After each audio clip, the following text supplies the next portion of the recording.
Hello and welcome to the 42 Rugby Show in association with Cadbury Boost. We're coming live from the beautiful studio here at Facebook HQ in Dublin today as we look back on the 2017 Six Nations. Joining us to review the campaign is former Ireland centre Lynn Cantwell. And in this episode, we'll discuss Ireland's defensive grit in their victory over England on Saturday, look at how Peter O'Mahony changed their line-out, discuss their attacking play under Joe Schmidt in this championship, and we'll also run through our Lions teams as the tour to New Zealand comes into view. Keep your questions coming on Facebook, of course, and we'll answer some of those during the show. Lynn, thanks so much for coming in. Thanks for having me. Ireland finished in second place, a really high positive note to end on, but looking at that championship overall, how will they reflect on that?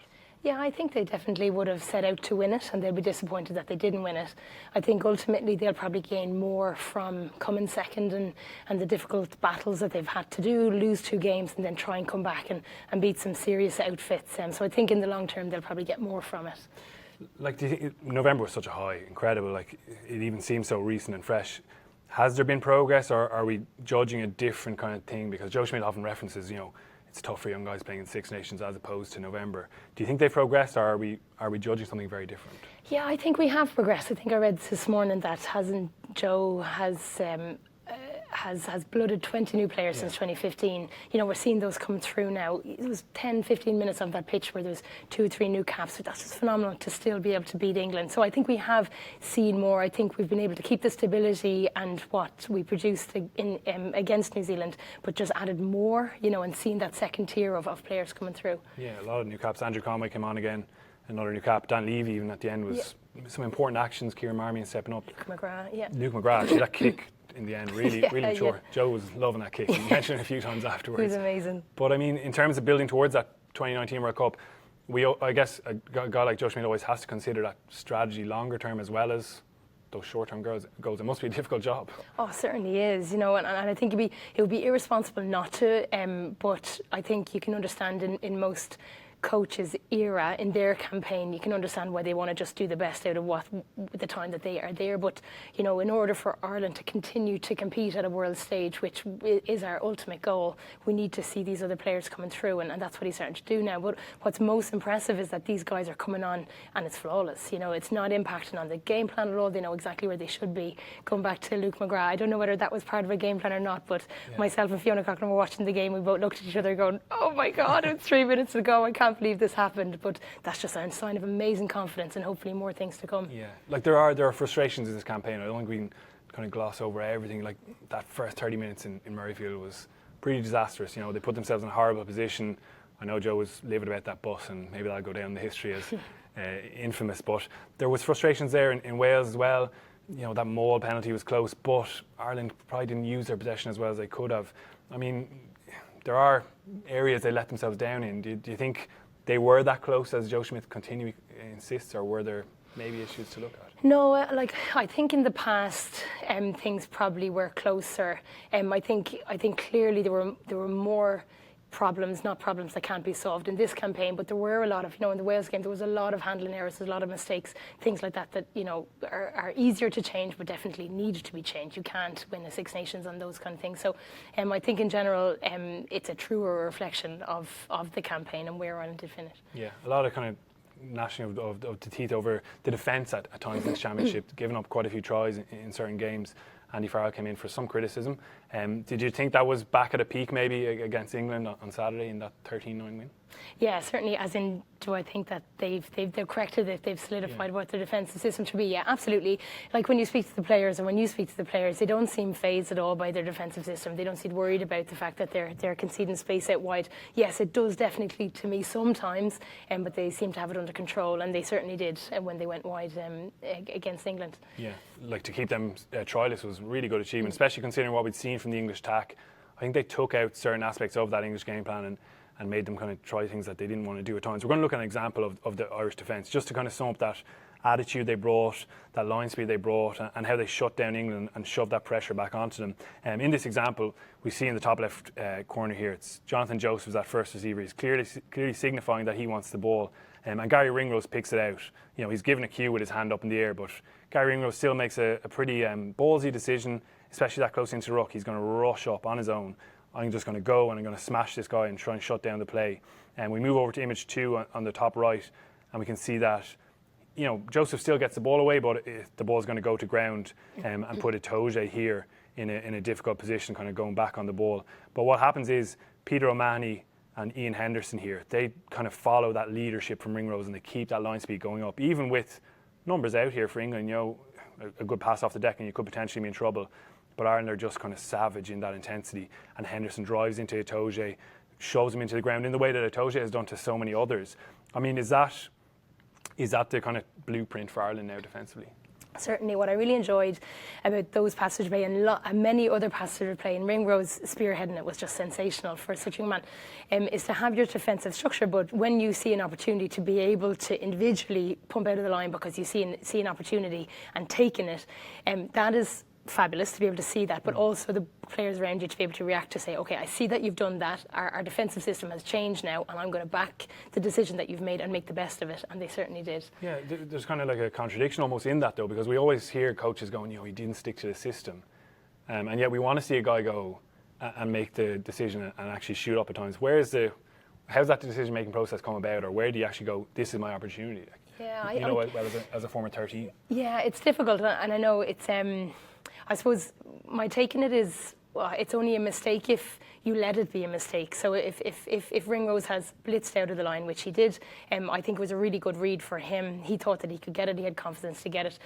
If the other boys had said, that's an error in our defensive system, I'm going to let you go there, then that would have been a really, really bad outcome. But they said, no, our defensive system has changed slightly to be able to blitz now as opposed to hold off, and therefore we're going to follow you up and put pressure on. So different teams will call different things. I think England against us used to just call it a kill ball. If anybody makes a mistake, that's the time when everybody's going backwards. So from a defensive point of view, you want to put a lot of pressure on to be able to capitalise on that mistake. Yeah, I like that. I like the terminology. Sounds like something Andy Farrell would definitely like as well.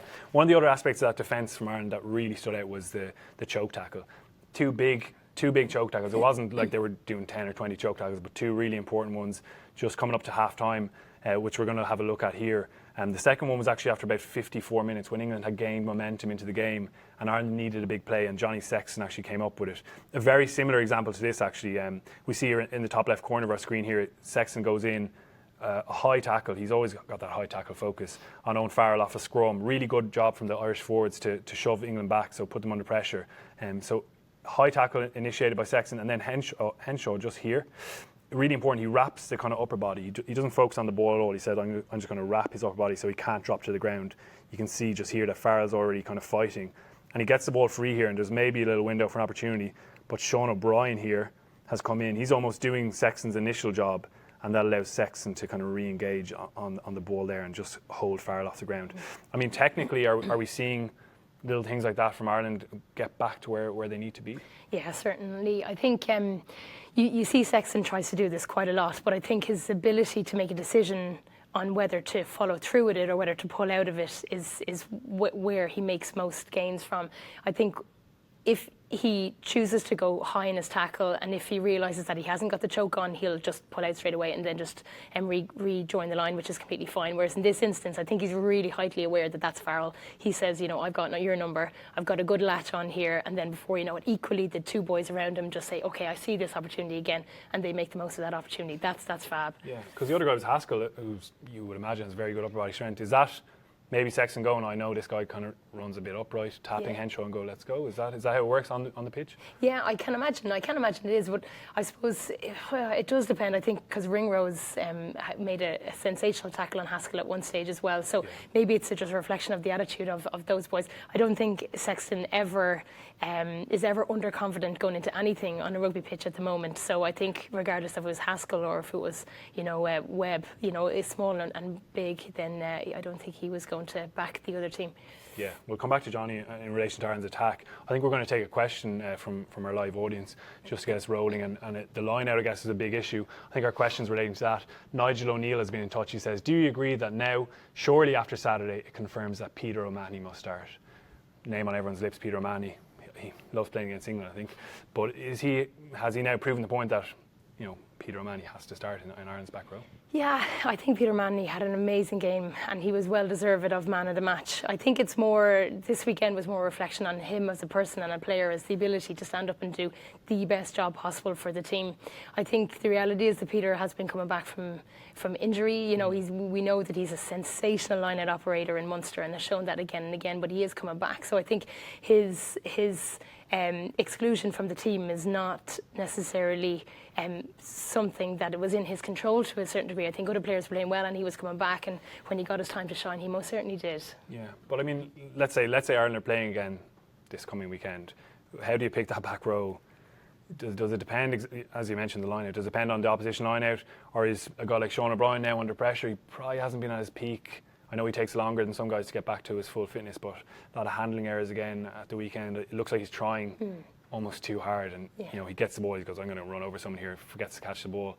I don't know, it wasn't a vintage championship from him, but I guess it's that balance in the back row, isn't it? Like Peter O'Mahony is a 6, CJ Sander is a 6/8, played really well at 8. Maybe he sips the guy under pressure.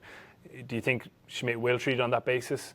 Again, presuming that everyone's fit all the time, which is unlikely. But, you know, Ireland front line, how are they going to treat that back row, really? Yeah, I know, there's so many variables, isn't it? I suppose you'd have to think, I'd hope that every selection is based on the opposition as well as present form. So it's not a cop-out, but that horses for courses type of an approach can sometimes be the most useful way of looking at it. If you need a line-out operator, if you need a big ball carrier, Peter's your man. You know, if potentially, you know, Sean O'Brien is still, we want to see him coming back to form. Yeah. He is just a fabulous player, but you do see every time he's making breaks now, it's fabulous to see those hamstrings of his just letting go, which is great. But then adding that extra little pass, that offload, we want to be able to see that, because he obviously attracts 2-3 players every time he makes a break. So he's creating a lot of space for other people out wide. We just want to see that execution to be able to. Yeah, and he's doing everything else really well. Like, we always tend to focus on his ball carrying, and that's probably where he's getting criticised now, is that, you know, he needs to make more breaks, but his breakdown stuff is always really good. His defensive work rate is massive. You hear him on the ref, like him and James Heaslip in particular are just non-stop. It's a nightmare for referees. They're always shouting, Johnny as well, like always at it. But we want to actually look at a couple of examples of the aforementioned line-out skills that O'Mahony brings. It was just so crucial in this game. Ireland really dominated the line-out against an English line-out that has been superb in this competition. Itoje, Launchbury, Laws, 3 brilliant jumpers, whereas Ireland only had those 2 jumpers. We're looking at the Irish try here in the first half. Top left for a screen. They throw to the tail. A really ballsy call, I guess, considering what had happened with their 5-metre line-out. The interesting thing from the English defence here is that the counter drive, there's no actual attempt to sack the line-out jumper, and they didn't do that at all throughout this game. I thought they might have changed their tactics a little bit, considering they weren't getting that success. And it plays into Ireland's favour here, because they go from the tail of the line-out and they kind of shift off to the right, and England actually kind of accentuate that drive a little bit. They actually work against themselves. Really important little detail here is that as Henderson, we see him just here, he's breaking away. Boy, you've actually got a CJ Stander, just away to the left here. He was slightly in front of the ball. And if we remember the game against Scotland, in the first round, Ireland got done for this kind of obstruction ahead of the ball. When the guys in front of the ball carrier didn't break away. Stander's really intelligent here. He recognised that, and he gets a little kind of block actually on Launchbury here and opens up the door. Really strong finish from Henderson here just to score. But I want to ask you about the strategic decision to back that again, because they were under pressure. You know, the 5 metres chances hadn't worked. How encouraging is it for players and team this early in the game as well, or at this stage of the game rather, that they go and they back themselves and they actually pull it off? Yeah, absolutely. And again, what I'm impressed with Ireland with is their ability to adapt and change throughout the whole campaign. And, you know, there's reasons for them to have not gone for that based on things that have happened in the past. But they did, within this game, you can see, for whatever reason, England weren't defending and weren't jumping in the line out defensively. So you'd imagine that therefore they were trying to just counter whatever was coming on the ground. They weren't necessarily doing that. So we had a nice line out, go to the tail, as you say, which is most vulnerable from an English defence point of view, to be able to maul off. They got it down, and you're not going to stop Ian Henderson from that far out. So really, really well executed. And as you say, I didn't spot the CJ Stander just nudging off that time. So that was just learned from the last time and well executed. Yeah, Ireland are master cheats as well.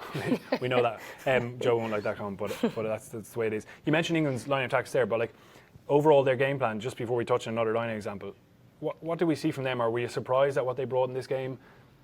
I don't know, their game plan at times, even the first time they had possession, kick away, second time kick away, then the third time they actually attack, but they go right at the fringes, where Ireland, they lap that up. The issues for Ireland in defence have been make us get around the corner, make us get our folding right, our spacing right, and hit us wide. And England have shown a bit of that, but we didn't really see it. Was that, do you think, a strategic decision? We're going to bully these guys, or was it Ireland negating their strengths? Well, that's it. I know we spoke earlier about sometimes it's hard to decipher between are a team very well or are the opposition playing poorly. Yeah. You'd expect England to play well because you know that they can, but I'm not too sure. I wonder whether, similar to their poor reactions when they played Italy to cope with that change in tactics until 30 whatever minutes, equally they were surprised with what Ireland threw at them and they didn't respond well. And I think it was only the 33rd minute in one of the English defensive lineouts where they actually countered one of Ireland's mauls off it. 33 minutes into a game, a lot of the games, like Ireland saw against Scotland, a lot of the game is lost by that stage.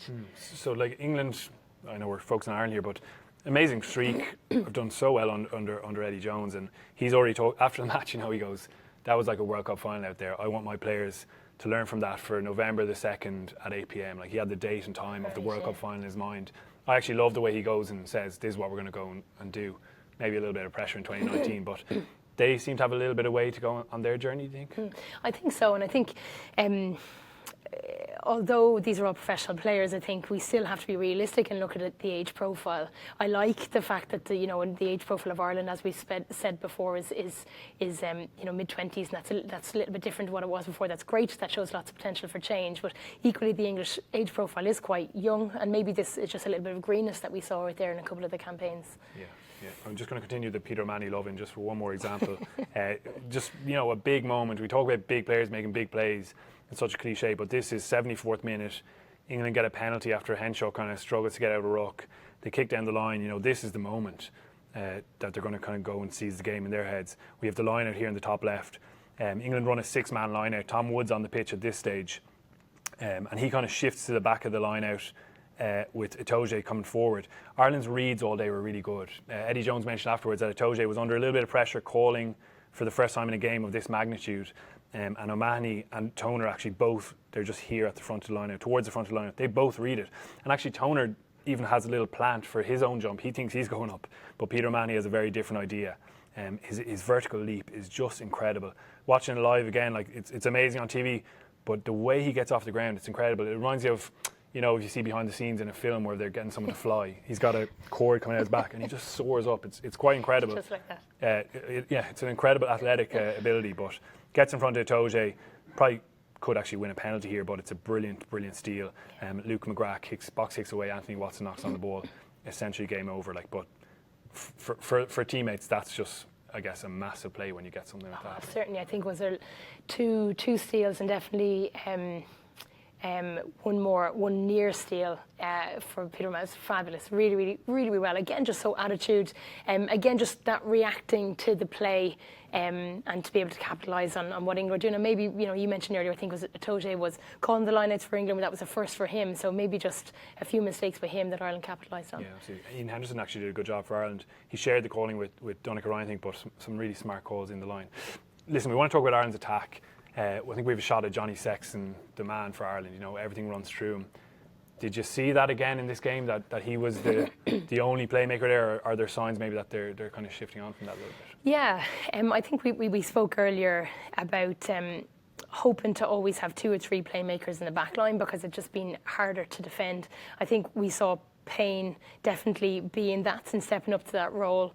In 1 or 2 examples that we're going to talk through, he just offered that backdoor option, that second line of defence option, which just makes it ultimately way more difficult to defend. And yeah, it's really interesting actually. Like, again, watching live, you have certain advantages, but watching Jared Payne on the pitch is one of those because the camera's so zoomed in when you're watching TV, you don't get a sense of who's in the backfield organising. And Jared Payne is one of those guys.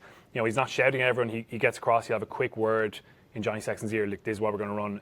We did a bit of analysis last night on the 42, and just to kind of highlight that, but really clever off the ball, really good movement, and he adds so much in that regard. You mentioned him as a kind of second wave attacker. We're going to look at the example here. Possibly one of Ireland's best attacking phases in this championship, I think. Really encouraging. They're playing off this ruck, far left side, It's a really clever play. Johnny Sexton's here. He's the first feeder on the left. But what we actually get is Robbie Henshaw instead on the right-hand side. Not the most comfortable first receiver still. And actually in this example, if you kind of scroll the play back a couple of phases, you can see Tyke Furlong in midfield shouting at him, give me a call, I want to know. That's Tyke Furlong just here. He wants to know the call. Eventually Henshaw does step up, but I think Payne obviously is going to play a role in that as well. He's communicating, listen, I'm out the back door. So Henshaw here in our second image shifts the ball onto Furlong, and he kind of challenges that English defence. He kind of just takes 2 more steps forward, just here at them, and Best comes on this hard line on his outside, just tying down that midfield. And then Furlong slips that backdoor pass, which Ireland have done well at times. But the key is that Payne's up flat. He's putting his skills under pressure, and you see just here he's got the pass away.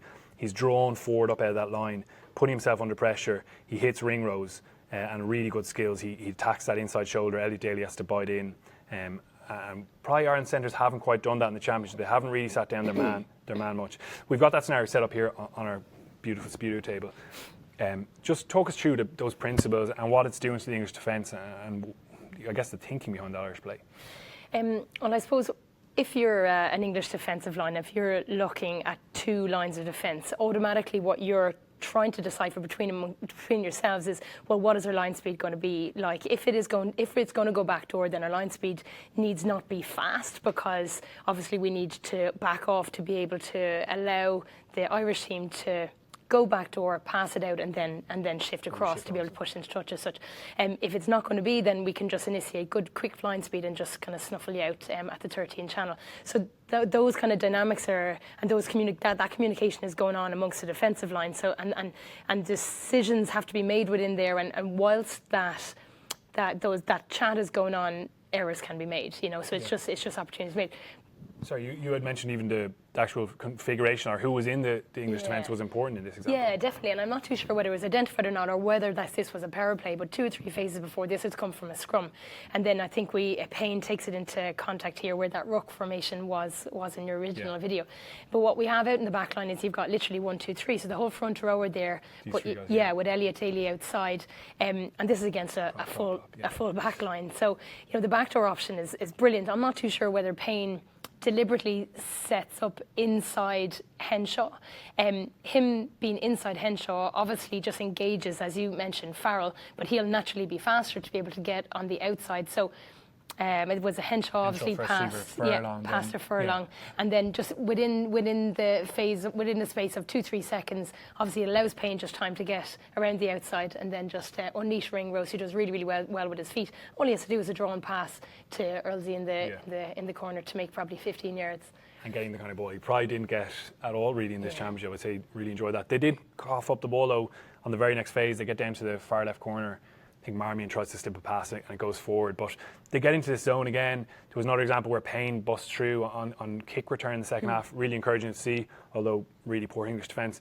Those chances, converting those chances, is that still something that's an issue for Ireland? Or are we judging them to too high a standard and we're almost expecting to try every single time? What do you think about that? No, I think that those things are the most important things. We spoke about effectiveness, I think, a good few times.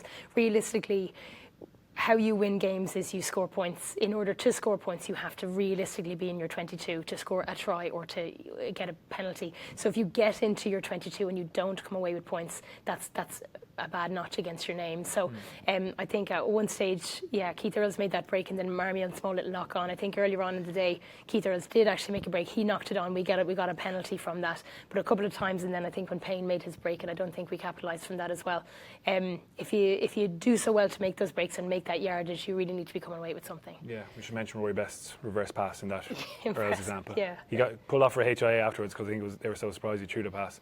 Incredible bit of skill with penalty bench playing. But I mean, they do. I just feel they get into those zones and they're almost relying on this is our structure. I think you have a similar thought process. Is there a bit more space within Ireland's attacking play for guys like, I don't know, ring-rows, individuals to maybe make a bit more of a play, do you think? Yeah, like I think my thought process probably as an outside back is always to try and be a little bit more individual, and I'm sure that I'm hated by plenty of people who like structure, but that's the beauty of the game. Exactly, the combination of both I think is the ultimate. And what I like, what I do love to see, I suppose, when we see Super 15 rugby, I just think that if you're very threatening as an individual, if you can beat your one-on-one player, then that's a really threatening thing to do. So if you've got 15 players on a pitch that have the ability to make it difficult for the defence, and the defence have to organise themselves each time when you have your hands on the ball, then that's really, really hard, and the space are going to open up. Yeah. Do Ireland have those players though? Like, I think maybe Joe would even argue, he's never said that blatantly on the record, but he often says, I can only work with these guys a couple of times during the week. I can't improve their skills. You think the players are there to actually be backed to do a bit more of that? I think they are. I think you're right. I think there's probably, if we had a higher skill base across the board, we probably would have a little bit more freedom, and for those type of skills to be a little bit more instinctive. I think that will come. As we spoke, I think Johnny was saying the last time, the Leinster backs that are coming through are sensational. Yeah. The schools rugby is just sensational. So those skills are being practiced at a way younger age now, and we're seeing the national team producing them again and again. So it's only a matter of time, the next year or so, we're starting to get that. Yeah, some great work being done. David Newsworth, again, a kind of controversial figure at times, but he's doing good work with that next crop, and they're going younger, 15, 16-year-olds, and bringing them through. That decision-making is always key, and one of the other things we wanted to mention just briefly was the ruck decision-making, breakdown ruck, on both sides of the ball, really, from Ireland. We have an example here of good decision-making from Ireland. England on the attack in their 22, that kind of wild passage of play that left Jared Payne almost needing to be hospitalised. He was so out of breath, but understandably, it was incredible. Donnacha Ryan's making a tackle here, and we can see that Rory Best is just hovering. He's waiting for that tackle to be completed. And when he pounces down over the ball, he gets Peter O'Mahony just on his right side, almost like a turnover assist. I kind of termed them when I'm doing that analysis. But what you get then is Billy Vunipola trying to clear out O'Mahony rather than Best. Best is almost hidden. He has Itoje kind of trying to smash him off the ball here. But O'Mahony kind of gives him a shield almost. He's like blocking. And then Vunipola pulls O'Mahony to here. So now there's actually a kind of barrier in front of Best, and you see Haskell has to resort to kind of jumping over the top. Now there's probably question marks around whether Ireland were actually on their feet, the usual kind of stuff, but I think Jerome Garces was letting an awful lot go, and you play the ref.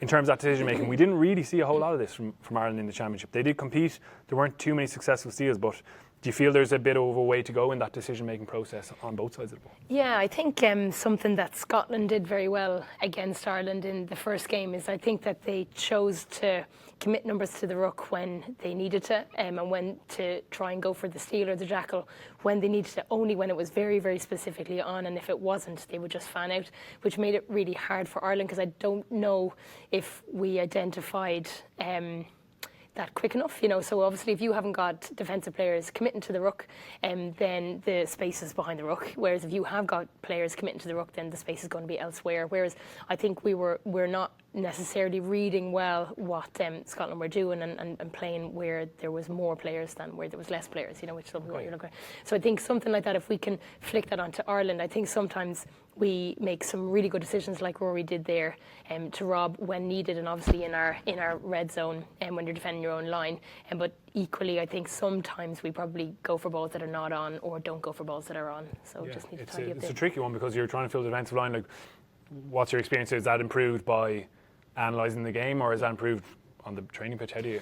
Yeah, I think it's all decision making. As I said, the standard that the boys are playing is top notch. It's hugely advanced, but there's more. If we talk about the decision making the decision making process that Johnny will go through when he's deciding where they want to play in the pitch and what they want to do, or the decision making over Mahoney, do I jump, do I not, what do I go for this ball? They're all really, really split second decisions. It's not that they're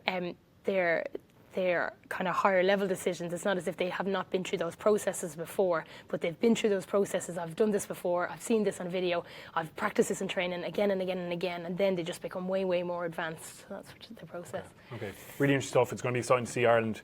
They've got that tour of Japan and USA obviously to come, but further down the line, I guess, against Tier 1 nations again, we're going to have to wait a while. What we do have to look forward to in terms of international rugby in particular is the Lions tour. We've kind of hesitated from going there every week and doing our team Lions team of the weekend stuff, but now it's time to fully commit to it. We've been going forward and back with our teams. We gave you the easy task of selecting a Lions team, and I think you've changed it once or twice. I won't mention which Irish player got dropped at the last minute, but we have your team up here. Talk us through. I had myself in there at 13 for a while. I was on the right wing of mine. Talk us through how you went about deciding how you think that reflects what Warren Gatland is thinking through.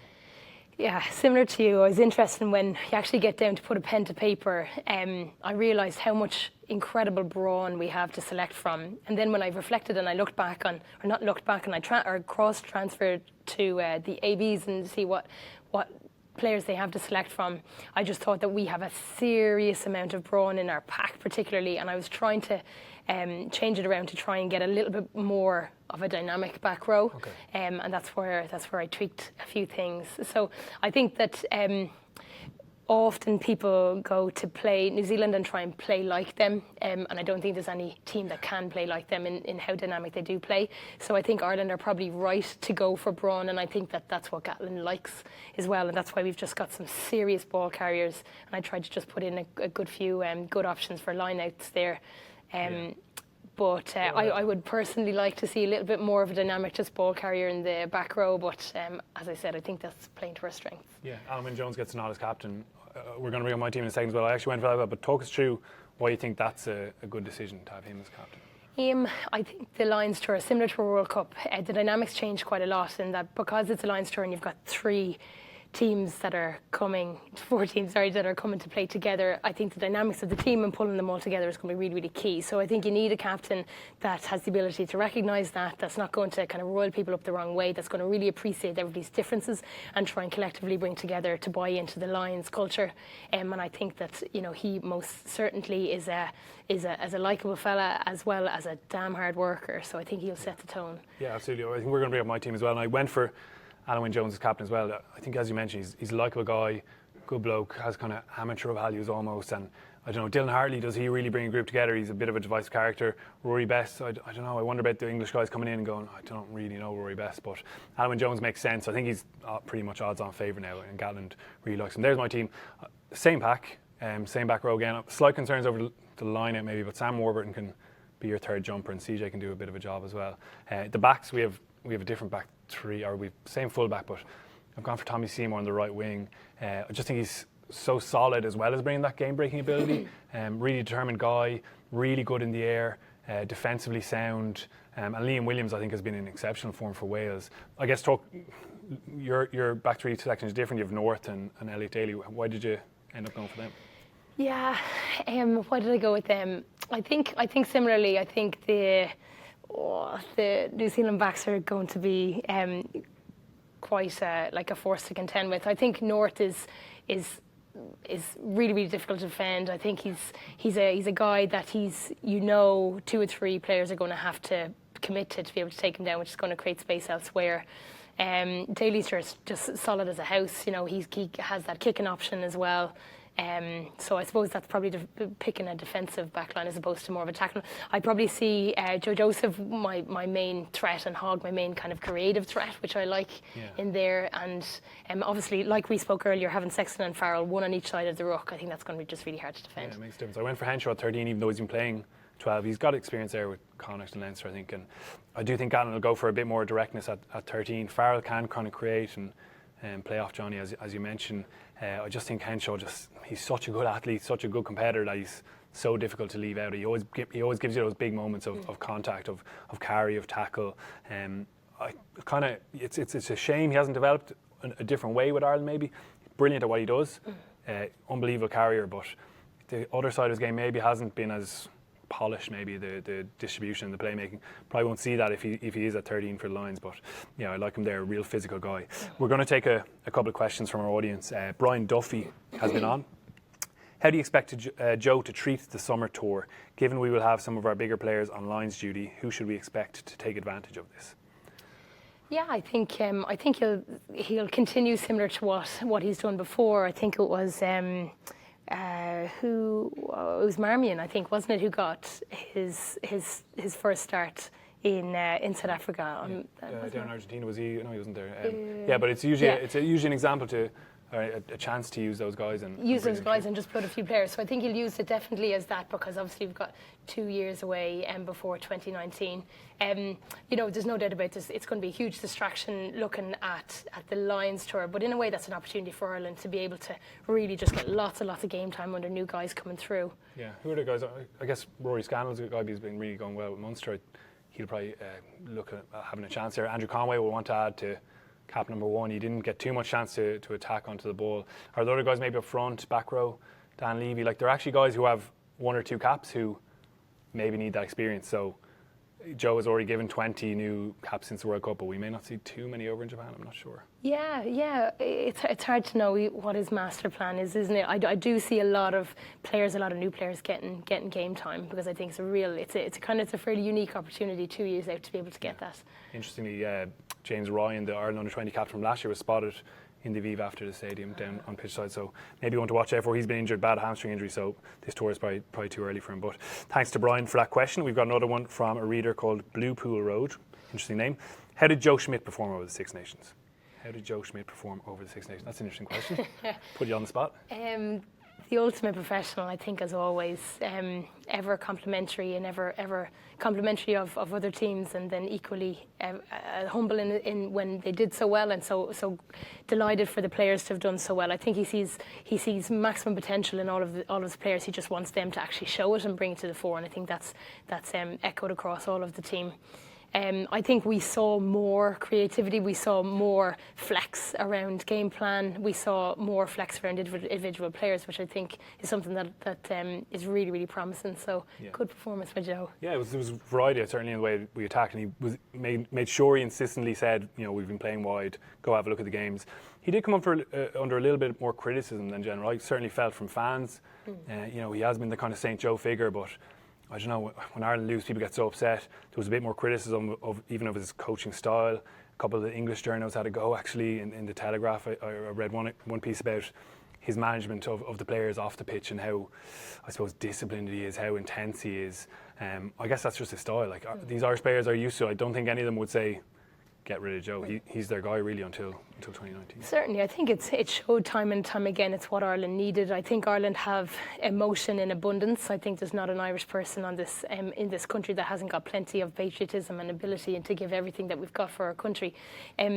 That is not sustainable. That's not what you want on a rugby pitch. You want structure, you want basics done exceptionally well, so that you can just put them in your back pocket and say, okay, what to next? So the combination of structure and emotion and emotive games and the ability to just roil people up and then pull them back down when you need to is really, really important. So I think he's been the stalwart of that. So I think it's been hugely, hugely positive for Irish rugby.